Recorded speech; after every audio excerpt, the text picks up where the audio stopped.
नमस्ते नरसिम्हाया कि हम नरसिंह देव को नमस्कार करते हैं, इसलिए क्योंकि नरसिंह देव जो हैं हमारी भक्ति के रक्षक हैं। एक भक्त को अपने जीवन में क्या चाहिए? एक भक्त को कुछ नहीं चाहिए कि एक भक्त की मेरी, क्योंकि भक्त जो है अपनी सारी, भक्त का मतलब क्या है, भक्ति का मतलब क्या है? अन्य अभिलाषितो शून्यम, कि हमारी कोई और अभिलाषा ना रह जाए, कोई भी अभिलाषा हमारी ना हो, कोई भी भौतिक कामना ना हो। अगर कोई भी भौतिक कामना नहीं होती है तो वही, उसी को ही हम, एक्चुअल में भक्ति का डेफिनेशन ही यही है। भक्ति की डेफिनेशन क्या है? प्रेममयी सेवा, है ना। जो सेवा हम प्रेम में आकर करते हैं, किसी आकांक्षा से नहीं, किसी इच्छा से नहीं, किसी लोभ से नहीं, किसी लालसा से नहीं, केवल और केवल प्रेम में आकर जो भक्ति करते हैं उसको भक्ति कहते हैं, और हम उसको शुद्ध भक्ति कह देते हैं। अभी उस दिन मेरे से किसने प्रश्न किया कि शुद्ध भक्ति, इस्कॉन वाले बहुत शुद्ध भक्ति कहते हैं। शुद्ध भक्ति क्या होता है? क्या भक्ति भी कभी अशुद्ध होती है ना? क्या भक्ति भी कभी अशुद्ध होती है? हाँ, अगर भक्ति कभी अशुद्ध नहीं होती है, लेकिन फिर अगर हम कुछ भी भौतिक कामना से करते हैं, फिर उसको हम भक्ति कह ही नहीं सकते। एक्चुअल में हम उसको भक्ति कह देते हैं, इसलिए उसको और शुद्ध भक्ति को अलग करने के लिए भक्ति को शुद्ध भक्ति कहा गया, ताकि एक भक्ति हो रही है, पूजा अनुष्ठान हो रहा है, इसलिए हम अपनी भौतिक इच्छाओं के लिए, अपनी इंद्रिय तृप्ति के लिए जो हम ये कार्य कर रहे हैं। लेकिन अगर एक कार्य हो रहा है, हम केवल और केवल भगवान की प्रसन्नता के लिए, कि भगवान प्रसन्न हो जाएं और हमें बस, हम भगवान से प्रेम करते रहें, भगवान प्रसन्न हो जाएं और हम भगवान की सेवा, भगवान हमें अपनी सेवा प्रदान करते रहें। तो सेवा भगवान प्रदान करते हैं, तो वो क्या है? अगर हम वो सेवा बिना किसी इच्छा के, बिना किसी कामना के करते हैं, तो वो शुद्ध भक्ति है। तो प्रहलाद महाराज जो हैं वो शुद्ध भक्त थे, क्योंकि उनके ऊपर हम सब जानते हैं कितने ही अत्याचार हुए, उनके पिता ने कितने अत्याचार किए, लेकिन फिर भी वो अपनी भक्ति के मार्ग से डगमगाए नहीं। हम सब जानते हैं कि प्रहलाद, हिरण्याकशिपु, ये कथा शुरू होती है जब भगवान का वराह अवतार हुआ। जब भगवान वराह अवतार के में आए तो उन्होंने हिरण्याक्ष का वध किया, है ना। हिरण्याक्ष का वध किया। हिरण्याक्ष और हिरण्याकशिपु ये दो भाई हैं, और भगवान वराह रूप में आए, क्योंकि हिरण्याक्ष ने धरती को, भूमि को जो है वो नीचे पाताल में ले गए एक तरह से। तो भगवान वराह रूप में आए और उन्होंने अब धरती को निकाला, ऊपर निकाला। और इस बात से हिरण्याक्ष को ये जब नहीं अच्छा लगा तो उनमें युद्ध हुआ, और क्योंकि हमारे पास आधा घंटा है और आधे घंटे में हमने कवर करना है थोड़ा सा, तो उन्होंने युद्ध किया, तो हिरण्याक्ष का वध किया भगवान वराह ने। तो क्योंकि हिरण्याक्ष और हिरण्याकशिपु ये दोनों भाई थे, तो हिरण्याकशिपु से ये सहन नहीं हुआ। वो वराह भगवान विष्णु से उन्होंने एक तरह से द्वेष पाल लिया, है ना, द्वेष पाल लिया। उन्होंने उनसे द्वेष करने लगे कि इनको तो मैं मारूंगा। अब विष्णु को मारना है, इसके लिए हिरण्याकशिपु तैयारी कर रहे हैं। तैयारी कैसे कर रहे हैं कि अब उनको जानते हैं कि सारे देवी देवता से सुपीरियर जो हैं वो विष्णु हैं। उन्होंने जो देवी देवता जो हैं वो यज्ञ के साधु संत जो है यज्ञ करते थे, उनमें अपने पार्षदों को भेजा, असुरों को भेजा उनमें विघ्न डालने के लिए। और उनको विघ्न डालने के लिए भेजा तो देवी देवताओं को भगवान ने उनकी रक्षा करने के लिए भेजा। भगवान ने उनकी रक्षा करने के लिए जो साधु संतों के यज्ञों में वो विघ्न डाल रहे थे। और स्वयं हिरण्याकशिपु कहाँ गए? जहाँ तपस्या तपस्या करने के लिए, किस चीज के लिए तपस्या करने के लिए? कि मैं विष्णु को मार पाऊं। तो भागवत की हर कथा में से हम कुछ ना कुछ सीख सकते हैं। हिरण्यकशिपु से हम कुछ सीख सकते हैं क्या? बताइए, हिरण्यकशिपु से हम क्या सीख सकते हैं? संसार अपनी बुद्धि में लगा ले, कितने भी वरदान मांग ले, लेकिन उसका अंत आना है। हम बेकार में अपने आप को ज्यादा भौतिकता में कि ये भी मिल जाए, ये भी मिल जाए, इसमें ना लगाकर स्वयं विष्णु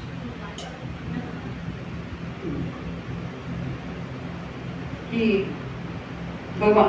व्यक्ति अपनी बुद्धि को जितना मर्जी लगा ले, लेकिन अंत उसका आना ही है। भले ही वो कितने वरदान मांग ले, लेकिन ये उसको समझना चाहिए कि उसका अंत आना है। लेकिन ये तो हमने हिरण्यकशिपु से नहीं सीखा है। हिरण्यकशिपु से हम सीख क्या रहे हैं? यस, किसी कुछ भी प्राप्त करना हो तो उसके लिए तपस्या करनी होती है। एक हम ये सीख सकते हैं कि कुछ भी प्राप्त करना हो तो उसके लिए हमें तपस्या करनी पड़ती है। और लक्ष्य प्राप्त करने के लिए जितना कर सकते हैं बेस्ट, अपना लक्ष्य प्राप्त करने के लिए जितना हम कर सकते हैं उसका बेस्ट करना चाहिए। और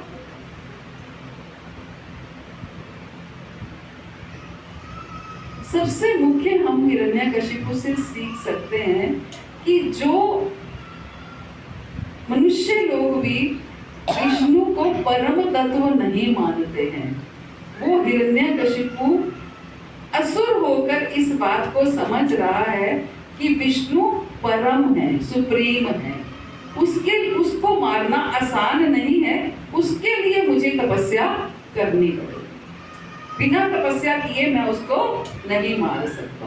ये हिरण्यकशिपु ने हमें सिखाया कि वो असुर होते भी एक होते, भागवत गीता में चैप्टर आता है ना, देवी प्रवृत्ति और आसुरी प्रवृत्ति। आसुरी प्रवृत्ति का व्यक्ति होकर भी उसको ये समझ में आ गई कि विष्णु से पंगा लेना आसान नहीं है। अगर उससे पंगा लेना है तो मुझे तपस्या करनी ही पड़ेगी। बिना तपस्या किए मैं ये अपने बलबूते पर मैं विष्णु को हरा नहीं सकता।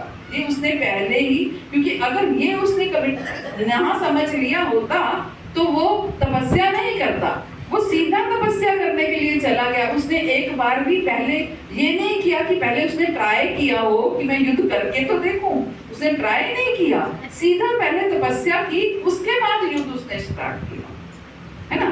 तो इसलिए इसका मतलब क्या है, वो ये समझ गया कि भगवान विष्णु से पंगा लेना आसान नहीं है। तभी उन्होंने वहां पर देवी देवताओं, जो बाकी असुर थे, वहां पर देवी देवता उनका रक्षा करने के लिए गए, है ना।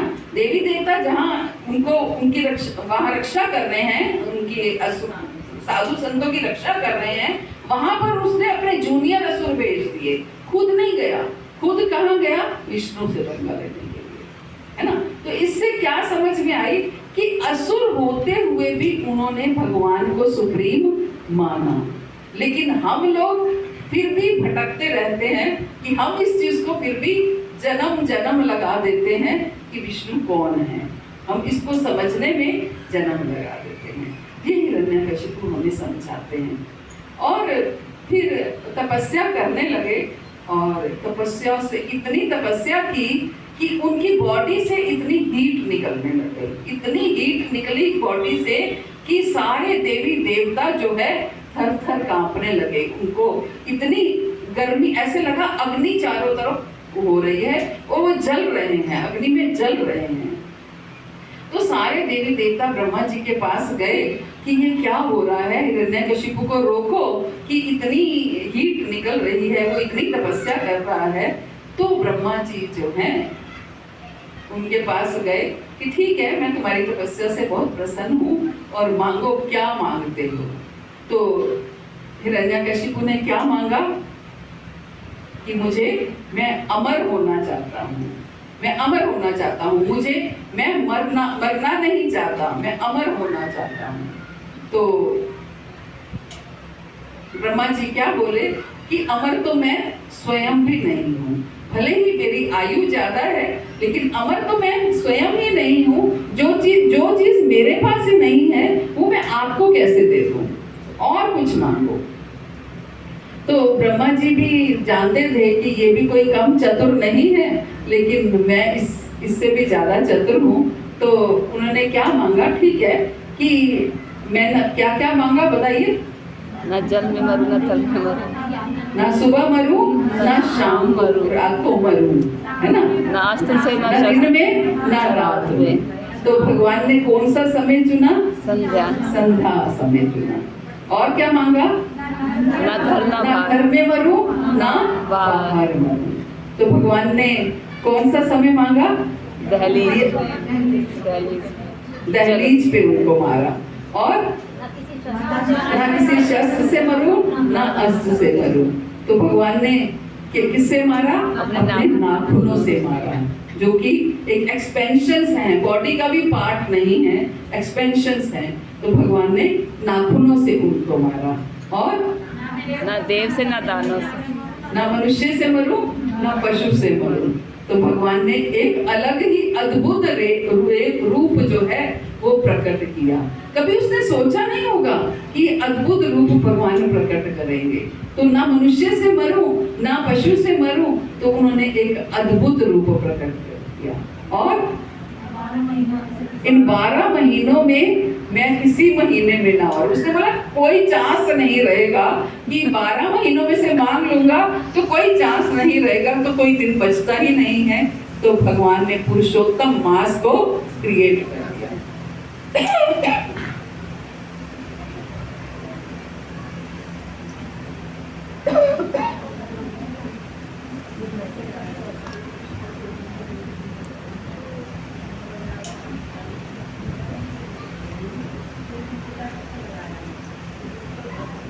तो भगवान ने पुरुषोत्तम मास क्रिएट किया, 13वां महीना बना दिया उत्पत्ति के लिए। और कुछ रह गया क्या?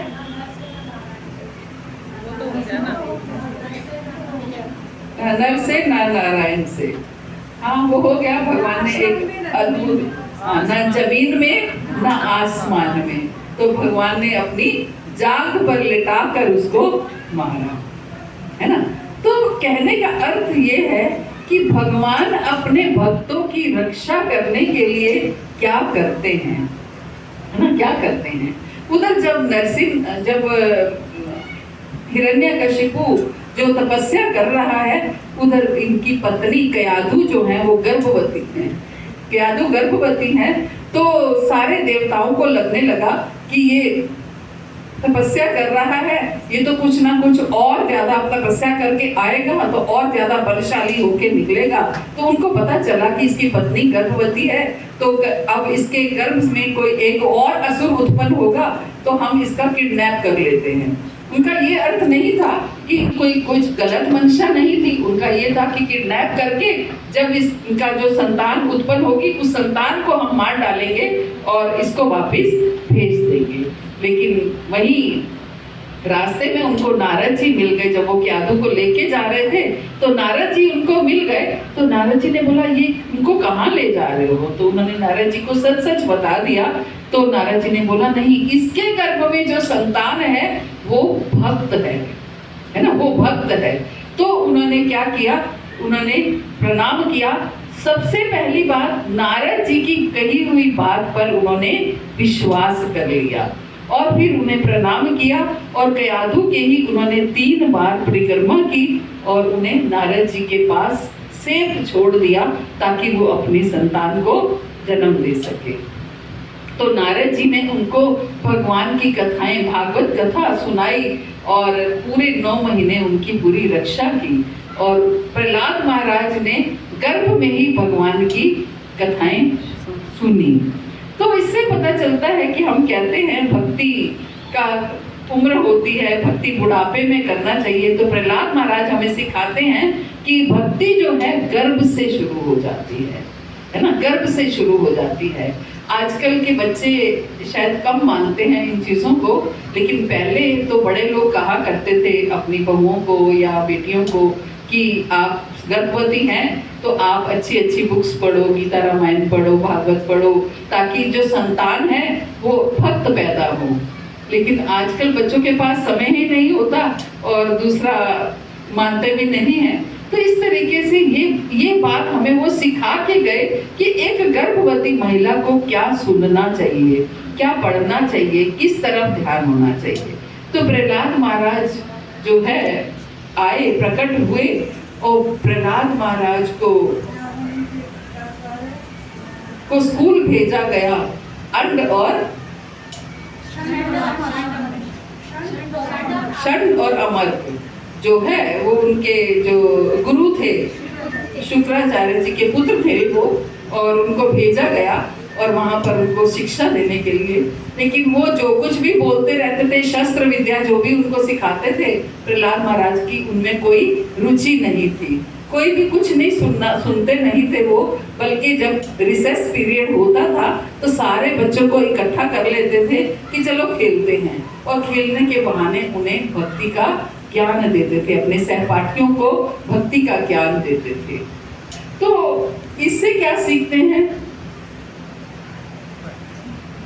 कि प्रचार करने की भी कोई उम्र नहीं होती। हम सोचते हैं कि हम अभी प्रचार नहीं कर सकते, अभी हमें आता ही क्या है, अभी हम सीखे ही क्या हैं। कुछ भी सीखे हों, भले ही हम इतना ही सीखे हों कि हमें भगवान का नाम जप करना है, वही हमें सिखाना है दूसरों को। एक लाइन ये तो हम सीखे ही हैं कि हमें भगवान का नाम जप करना है, यही सिखाना है।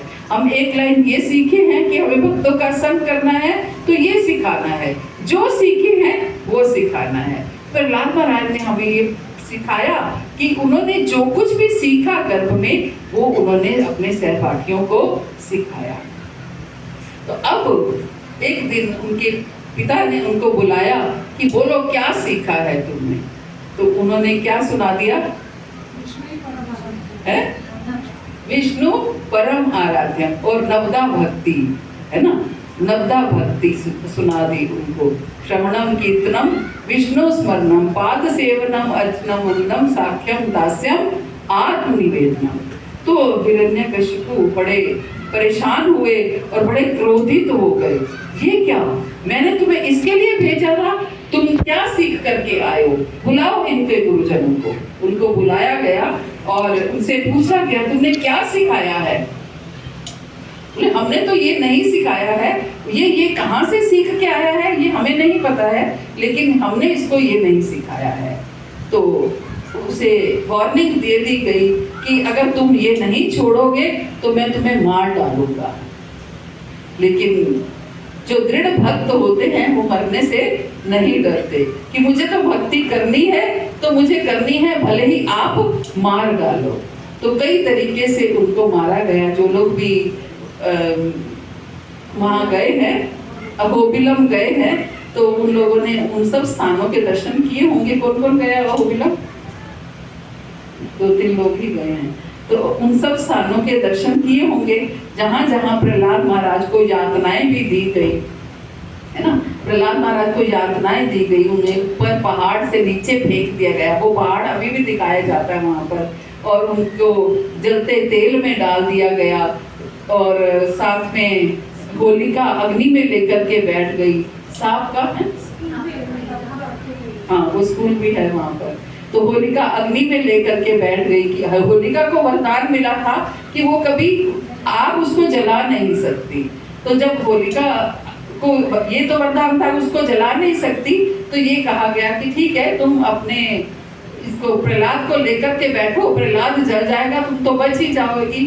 तो हुआ क्या, प्रहलाद बच गया और होलिका जल गई। तो इस तरीके से हम इस बात से समझ सकते हैं कि मारे कृष्ण राखे कृष्ण, राखे कृष्ण मारे। जिसे कृष्ण रखना चाहते हैं उसे रखते हैं, जिसे मारना चाहते हैं उसे मारते हैं। कोई भी चीज हमारे हाथ में नहीं है, सब कुछ भगवान ने अपने हाथ में रख रखा है। तो कई तरीके अपना लिए। जहर भी उनको विष पान भी कराया गया, लेकिन वो विष पान का भी उनके ऊपर कोई असर नहीं हुआ। अब बुलाया गया उससे कि तू छोड़ेगा या नहीं छोड़ेगा। तू विष्णु की भक्ति करना छोड़ेगा या नहीं छोड़ेगा? नहीं छोड़ूंगा। तो उन्होंने क्या बोला कि तेरा विष्णु कहाँ है, बता तेरा विष्णु कहाँ है। बोला मेरा विष्णु कहाँ नहीं है ये बताओ। उन्होंने क्या बोला कि तेरा विष्णु कहाँ है ये दिखा मुझे। तो बोला मेरा विष्णु कहाँ नहीं है ये बताओ। तो क्या तेरा विष्णु इस पिलर में भी है, इस खंबे में भी है? हाँ मेरा विष्णु इस खंबे में भी है। तो हिरण्यकशिपु जोर से उस खंबे को अभी मार ही नहीं पाए थे पूरी तरह से, तो भगवान नरसिंह देव उस पिलर में से प्रकट हुए। नरसिंह देव की जय। तब कर कमल वरे नखाम अद्भुत श्रृंगार दलिता हिरण्यकशिपु तनुगीता केशव गीता हरि रूपा जय जगदीश हरे स्वामी जय जगदीश हरे स्वामी जय जगदीश हरे। अवकर कमल वरे नखाम अद्भुत श्रृंगार ललिता हिरण्यकशिपु तनुगीता केशव गीता हरि रूपा जय जगदीश हरे स्वामी जय जगदीश हरे स्वामी जय जगदीश हरे। जय नरसिंह देव नरसिंह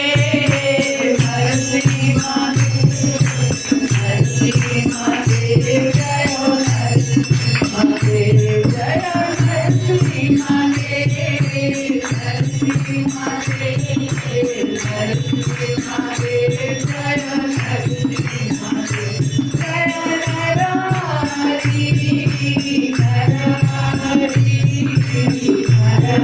नरहरि जय नरहरि जय कैलाश महाराज कैलाश महाराज कैलाश महाराज जय कैलाश। तो नरसिंह देव प्रकट हुए। लेकिन नरसिंह देव कितने क्रोध में है। क्यों क्रोध में है?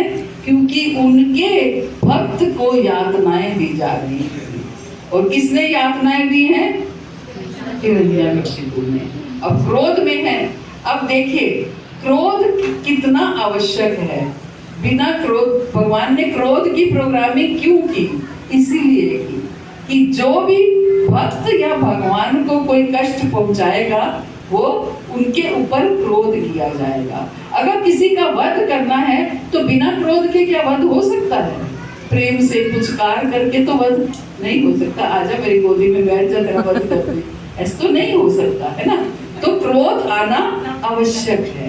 तो क्रोध, भगवान को इतना क्रोध आया कि उन्होंने नरसिंह देव को हिरण्यकशिपु को पकड़ा और अपनी गोद में लिटा लिया, अपने जांघों पर लेटा लिया और जांघों पर लेटाकर अपने नाखूनों से उनको इसको फाड़ दिया। और सारा लहू लुहान भगवान के ऊपर भी सारे खून की बूंदे और सारा कुछ उनका खून बहने लगा वहां पर। लेकिन प्रहलाद महाराज को देखिए, प्रहलाद महाराज से हम क्या सीखते हैं?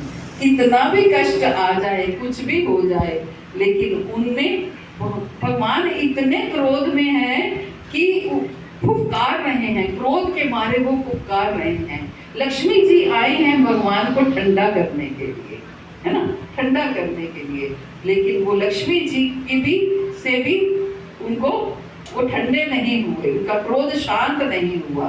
तो भगवान जब प्रहलाद महाराज उनकी गोद में बैठे, प्रहलाद महाराज ने उनकी गोद में जाकर बैठे तो उन्होंने प्रहलाद महाराज को सहलाया, प्रहलाद महाराज ने उनको सहलाया तो उनको ठंडा ठंडे हुए वो, क्योंकि अब उनका क्रोध जो है धीरे धीरे तब शांत हुआ जब प्रहलाद महाराज ने उनको सहलाया। तो एक भक्त ही भगवान को के क्रोध को शांत कर पाया, अदरवाइज लक्ष्मी जी भी उनके क्रोध को शांत नहीं कर पाई। सारे देवी देवताओं ने भी प्रयास किया लेकिन कोई भी उनके क्रोध को शांत नहीं कर पाया।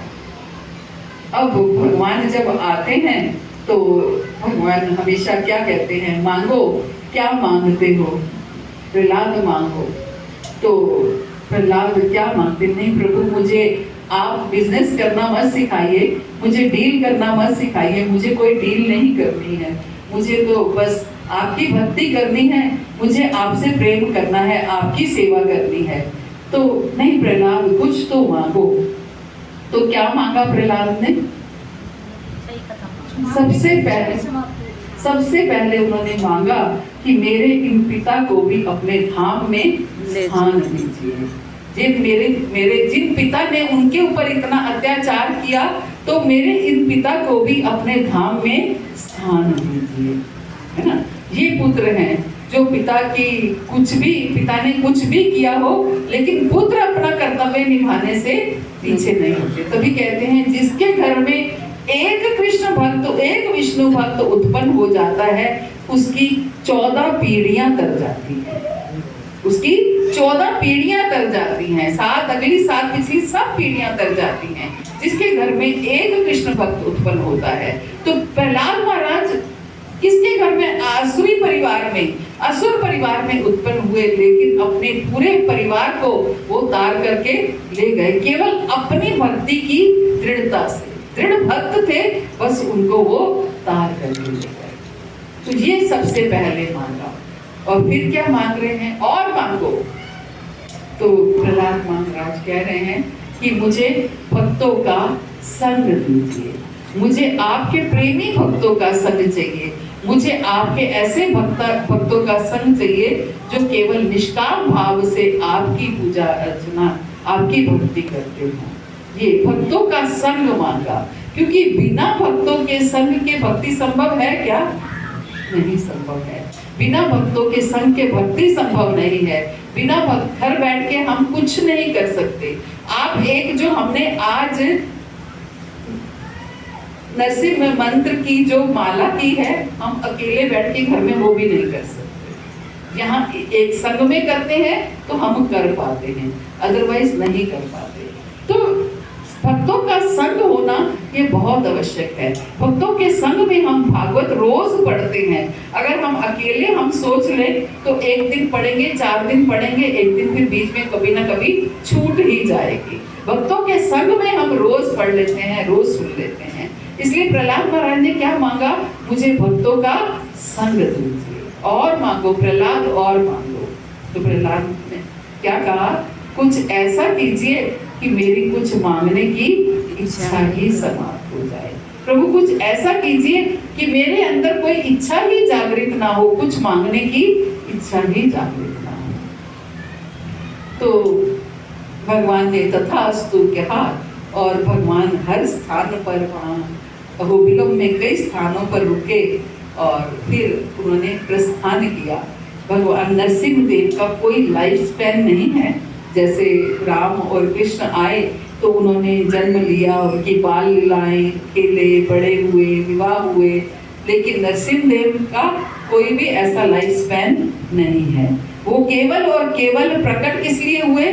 प्रहलाद की रक्षा करने के लिए, प्रहलाद की भक्ति की रक्षा करने के लिए, प्रहलाद की रक्षा करने के लिए। बहुत से लोग प्रश्न करते हैं कि वैसे तो इस्कॉन में कृष्ण भक्ति कराते हैं और आरती नरसिंह देव की गाते हैं, क्योंकि कृष्ण भक्ति तो कराते हैं, लेकिन वो कृष्ण भक्ति हमारी धरोहर है, हमारे लिए एसेट है। और उस एसेट की रक्षा करने के लिए हम क्या करते हैं?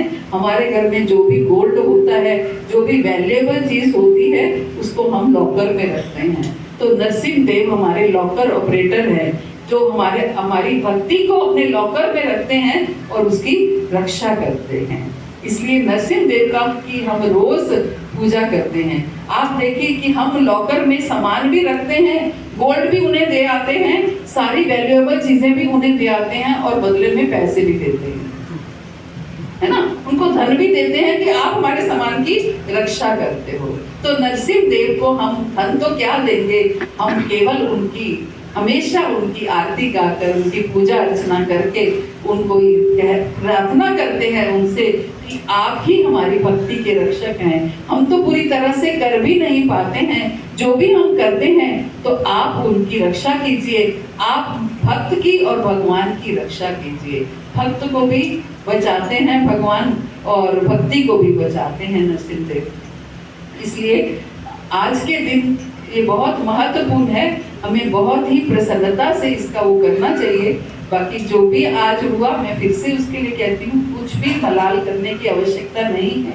मुझे ऐसा अभी बैठे बैठे ऐसा लगा, पता नहीं किस भक्त के सिर का संकट था जो भगवान ने अपने ऊपर लिया, है ना। किसी के ऊपर संकट आने वाला था और नरसिंह जयंती के दिन भगवान ने अपने ऊपर वो संकट लिया। भगवान हमेशा ऐसा करते हैं। हम लोग चंडीगढ़ से आ रहे, हमारा रोड एक्सीडेंट हुआ, गाड़ी हमारी पलट गई, लोगों ने नॉक किया हमें कि तुम लोग जिंदा है, कोई जिंदा है, तो हम सारे ही जिंदा थे और हमें शीशा तोड़ करके बाहर निकाला गया। मेरे हाथ में मेरे श्याम सुंदर, उनको सारी खरोंचे आ गई लेकिन हमें एक खरोंच भी नहीं आई, है ना। ये नरसिंह देव रक्षा करते हैं। तो भगवान ने अपने ऊपर कोई विपदा ले ली और किसी भक्त की रक्षा की, किसी न किसी भक्त की अवश्य की जिसके ऊपर कोई संकट आने वाला था। तो इसलिए हमें ज्यादा इसके ऊपर नहीं वो करना है, जो कार्य जैसे होना है वैसे ही होगा। इसलिए जो सेवा करेगा वो उसको ऐसा लगेगा कि मेरी वजह से हुआ, किसी की वजह से कुछ नहीं हुआ है। हम सब कोई भी सेवा करता है, ये किसी से भी हो सकता है। हरे कृष्णा। श्री प्रभुपाद की जय, नरसिंह देव की जय, प्रहलाद महाराज की जय। हरे कृष्ण।